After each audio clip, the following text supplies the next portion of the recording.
கவனி, இந்த வர்க்க எண்கள்ல 1 ஸ்கொயர் ஈஸியா எழுதிடுங்க.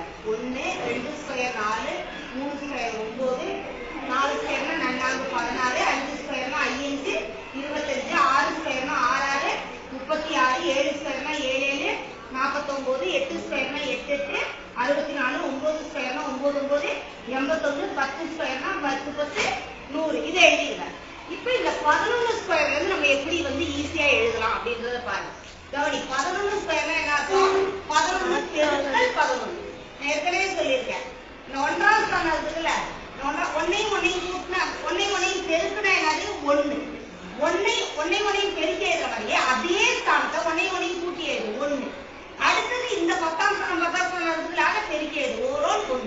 இப்போ கவனி, 12 ஸ்கொயர்னா என்ன அர்த்தம்? 12 பெருக்கல் 12. 2 4 மறுபடியும் 2 கூட்டல் 2 4 1 13 பெருக்கல் 13 9 3 கூட்டினா 6 1 14 ஸ்கொயர்னா 14 பெருக்கல் 14 16 4 கூட்டினா 8 14 6 தானே எழுதணும். அப்ப இங்க 1 இருக்குதா? 9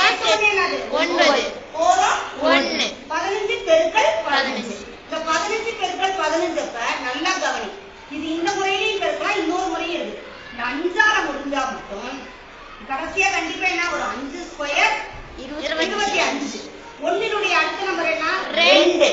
அப்போ O2 2. இது எதுக்காக சொன்னா 15 ஸ்கொயர் இருக்குல்ல. இப்ப பாரு அடுத்தது 25 ஸ்கொயர். இப்ப 5 வருதா? 5ஓட ஸ்கொயர் கண்டிப்பா எதாவது தான் முடியும் 25. 2ஓட அடுத்த நம்பர் என்ன? 3.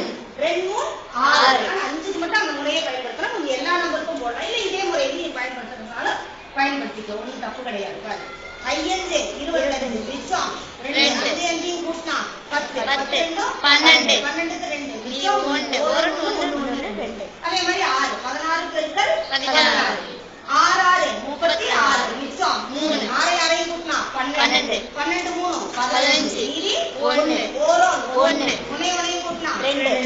அடுத்தது 17 பெருக்கல் 17 7 49 மிச்சம் 4 7 கூட்டினா 14 14 18 மிச்சம் 1 1 2 18 ஸ்கொயர் 18 பெருக்கல் 18 8 64 மிச்சம் 6 8 கூட்டினா 16 16 6 22 மிச்சம் 2 1 2 3 19 ஸ்கொயர் என்னது 19 பெருக்கல் 19 9 81 மிச்சம் 8 9 கூட்டினா 18 18 கூட்டினோம்னா 26 மிச்சம் 2